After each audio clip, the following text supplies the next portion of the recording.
Hey, I'd like to welcome you to another episode of Mission Matters. My name is Adam Torres, and if you'd like to apply to be a guest in the show, just head on over to missionmatters.com and click on Be Our Guest to apply.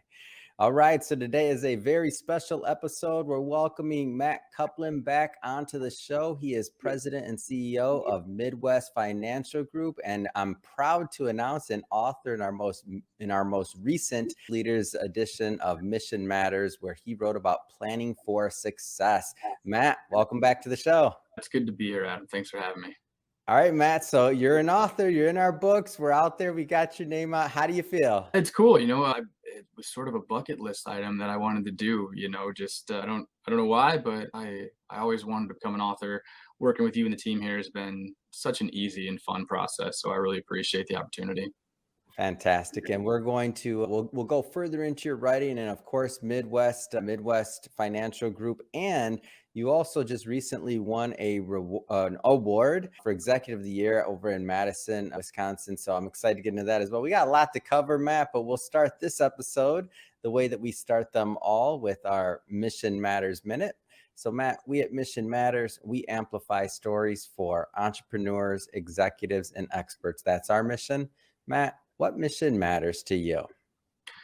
I'm in the business of helping people achieve their dreams, protect their families, maybe do things they never realized that they could. So I guess empowering people and just leaving the world a little bit better place than what I found it.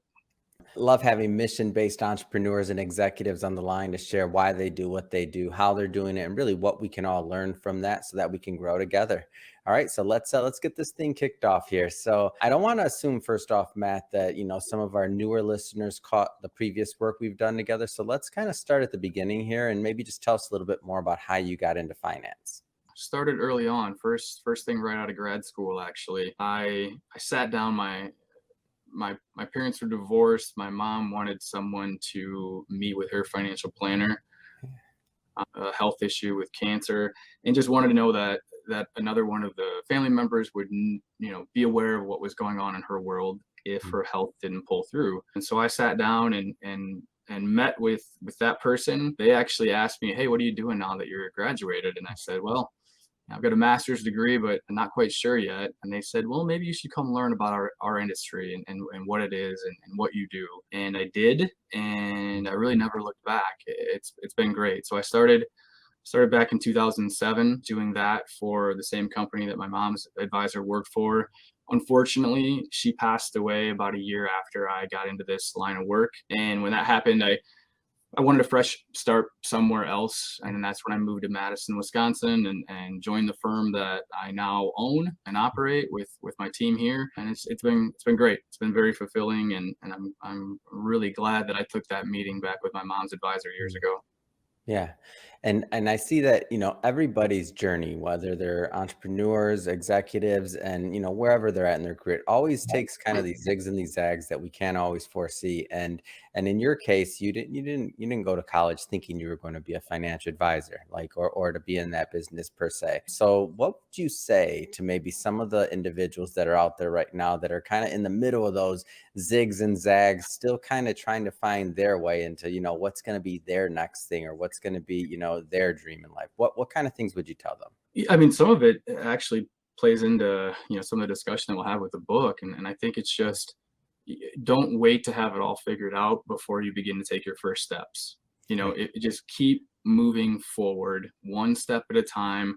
You don't have to have it all figured out before you get to working on it. And I think that if you do that, and you surround yourself with good people, try to surround yourself with good people, you'd be surprised how the rest of it sort of falls into place if you're keeping your eyes open and listening for what your calling is. Yeah. And so I think that's a great transition, Matt. Let's just dive right into the book. Planning for Success was the title and the subject matter of your content and contribution to the book. What was the inspiration for this?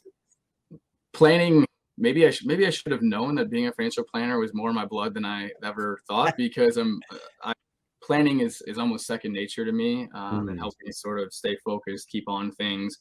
And whether it's being a financial advisor, being a husband or a parent, being an employer, to me, having the construct of a plan in lots of areas of life can be very helpful. And I know it's helped me.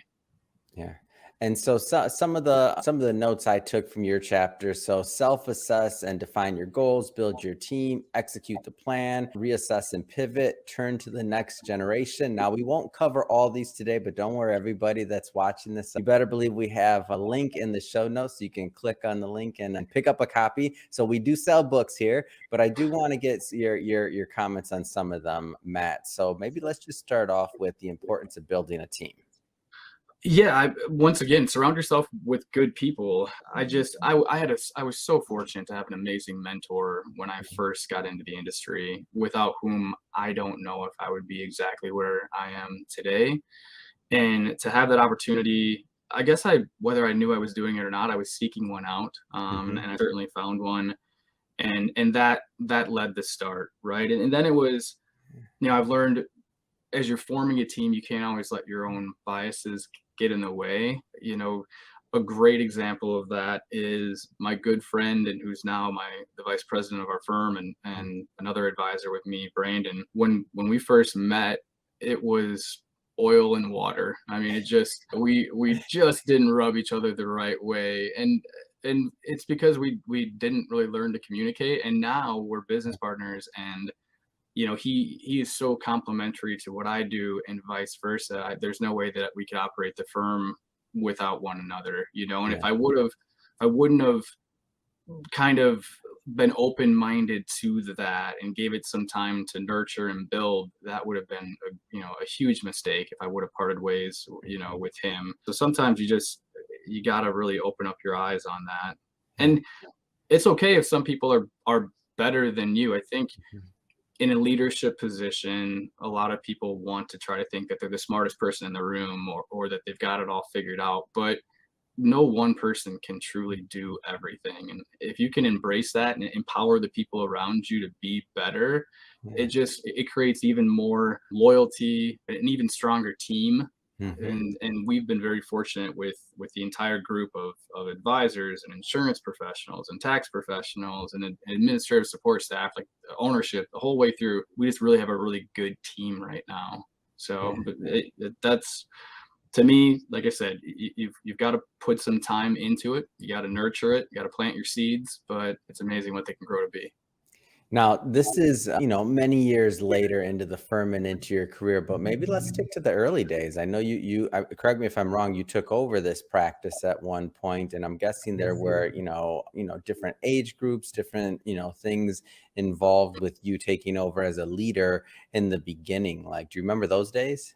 Yeah, it wasn't that long, maybe longer than I want to admit, but yeah, I leading by example, right? Yeah. So our industry, Adam, you spent some time in it at Hmm. one, chapter of your life. Where, if you're under 50 years old, Yeah. you're young, right? And I came in in my 20s, so I was Yeah. super young.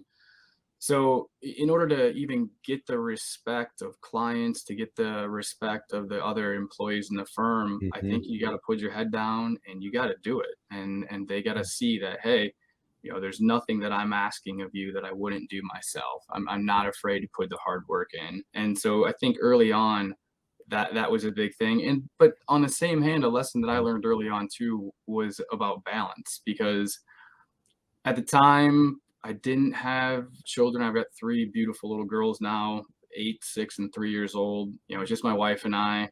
And I probably didn't have a good, work-life balance, work-life harmony, if you will. And that also wasn't sustainable. So, Hmm. there's some lessons that I learned, real early on, thankfully, and recognized that. And I think that it just benefits me now. Here we are 10 years later. Yeah. So another thing that you wrote about in the book is really assessing and defining your goals. So I know, we hear about this all the time, but how many of us do it? As a financial planner, obviously that's, if you don't doing financial plans and helping people do this, this is what you live and do day in and day out. But what would be your advice here in terms of where people should start? Well, you have to define what success even means, a successful plan being executed on. I mean, you're still working, is it more money? If you own a company, is it that? Is it, is it being, if you're a parent, is it being at more events, or being more present, at Mhm. home with your spouse? Whatever it is, I think you gotta be very clear with defining Mhm. it, because it could look totally different than the person sitting right next to you, and their goals. And then start with the end in mind. It goes back to what I mentioned earlier, where if you wait to get the perfect plan in place and Mhm. before you're going to move forward with it, it's sort of one of those, paralysis by analysis, right? You never actually get to doing it. And I think you got to see where you want to get to, Yeah. take steps incrementally towards that, one by one, and that's how you end up executing that plan. It's little bites every day. You don't just jump to the end of the line. You gotta put the time in, and just keep moving forward. Yeah. And so and from here, the natural progression in conversation for me is then, so we have these beautiful, great plans, right? And then something happens. There's a pandemic, there's a loss, there's something happens at work, or something happens in the company or the economy, or a downturn, or who knows. So reassess and pivot. Like when I read that piece of your chapter, I'm like, oh man, I think everyone now has that on their vocabulary in some way, shape, or form. So what are your thoughts on that after you have this beautifully outlined plan? The best thing I can say about a beautiful plan is it won't work the way you designed it to, for the Yeah, most part. Usually, like, you're setting yourself up for failure if you're going to be so stringent to that one plan. There's going to yeah. be deviations that are going to come up. Mhm. I think being able to adapt to that, or being willing to understand that, as long as you're still focused in the right direction, Yeah. you can still get there.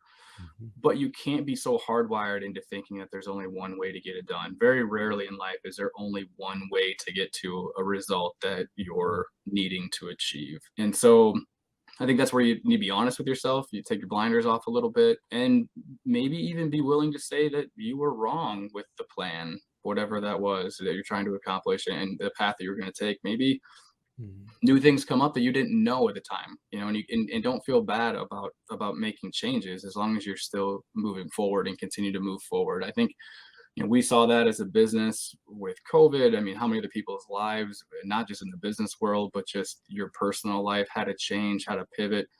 You're seeing your friends over Zoom, but at least you're still seeing them during that period of time. You're Yeah. you're no longer going into the office and working. You're working from home. Meanwhile, you're teaching your kids at the table right next to you. I mean, you just had to make it work. There's probably never a bigger example than 2020 to that here in people's most recent memory. So Mhm. I'm sure we all are a little bit more prepared to make those pivots now than maybe we were before, because it was forced on us.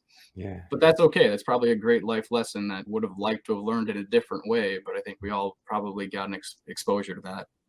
So I want to jump around here a bit. I know you had some big news here. I want to get into Midwest Financial Group, and I know that you had an acquisition last year, and I want to go into that too, and how it's working into your practice. And I know we're coming upon tax season right now, so I'm guessing it's busy over there right now. So first off, again, for those that didn't catch our first work together, our last episode, maybe give us a little bit of an overview of Midwest Financial Group to kick it off.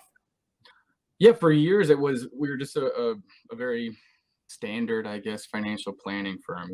We worked with investments and some insurance solutions, and try to help individuals and business owners achieve their goals, and plan for all the different things, while they're working, while they're retired, after they're gone and no longer here, what's their legacy? And so much of that has to do with taxes. It's unavoidable, right? Yeah. And so over the last few years, we've expanded out. We've added a full-time Medicare specialist, because healthcare is a big thing for people. We've added some employee benefits, so now business owners and their employees can get services. But then most recently, we actually brought on a tax and accounting. It was the firm that we had been using. The employees there, the owner of that business, Carrie Apple, and her team. Carrie had been a friend of mine for a while, and we got to looking at, nowadays our industry has become a little bit commoditized by technology. If Yeah. you want a good mutual fund, you can Google it. If you want to do your own taxes, you can go online and get to TurboTax. So Yeah. technology has expanded things a lot, but at the end of the day, you still need that human element, I think, or a lot of people at least Mhm. would like it. And with what we do being so ingrained in the financial planning and taxation planning and all of that, it seemed like a natural fit. And so we got to talking with her, and the timing of bringing the two businesses together seemed to be perfect. And so now we're really a one-stop location for everything from the very basic and beginning of financial planning to the very complex things on the other side of the spectrum. So it's been a really good marriage of businesses. Not that it doesn't come with its own struggles when you bring two places Yeah. together into one, but I think we've worked really hard on getting that all filtered out, and I'm really excited about this year, this tax season, which Mhm. is upon us as we speak, and then even more so the long-term picture of being able to have all this firepower in one place for people to come and get access to. And it seems to me like just such a big win for, obviously even current clients, right? To be able to have all of that under one roof. I mean, when you think about the processes, when you think about saving them time, and when you think about the communication between the two, it seems like just overall, I mean, it's a big win, like for clients, new and existing, right? Yeah, and we don't want to infringe upon good relationships. There's lots of great advisors, lots of great tax professionals out there here locally in Yep. Madison, Wisconsin. And if someone has that, we want to continue to nurture that. But we also know that a lot of people would like access to all of that in one place. And so, Mhm. our goal is to continue to support the relationships that may exist outside of our walls, but then also open it up for everybody here, to have access to in one place. So far, about a year or so into it, it's been met, with a ton of positivity from both the tax clients who now have access to financial advisors, and from the financial planning clients who now have access to tax professionals and accountants. So off to a good start. Yeah. What are the typical types of clients that you find get the most value out of working with you and your team at Midwest Financial Group? Is it is it for business owners? Is it for, the normal W-2 owner? I mean, or wage earner? What is any specific industries you specialize in? Maybe give us a feel for that. I wouldn't Or is it say across the board? it's a little bit across the board. There's definitely not one industry. I know some of my peers at different places only work with doctors or only work with teachers, things like Mhm. that. Here locally, we've got such a cross section of population that we don't have one industry focus. Mm. I would say that business owners, up to 50 employers or so, tend to be a real sweet spot. And that's a hard spot where, some of these smaller companies don't, to get access to a place like us that has everything in one place, Mhm. they're they're not big enough, right? They don't they can't get access to some of those bigger firms that do everything in one place. They're just not big enough.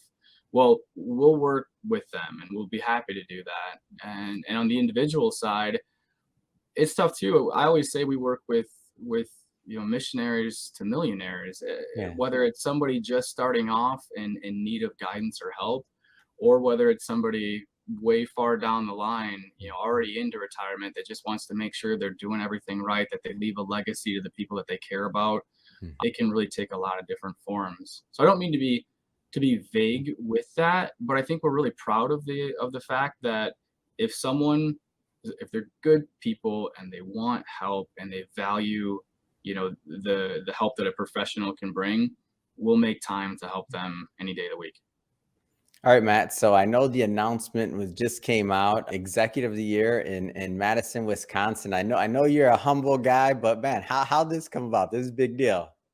It is a big deal. Locally, there's a publication called In Business. It's for Madison, Wisconsin, and the surrounding area. I found out about a month or so ago that I was recognized as Executive of the Year in one of their categories here. Really Doesn't humbled by surprise me, that. Matt. Matt does not surprise me. We pick good authors for our books. Let me plug ourselves here. Go ahead. Sorry, had to.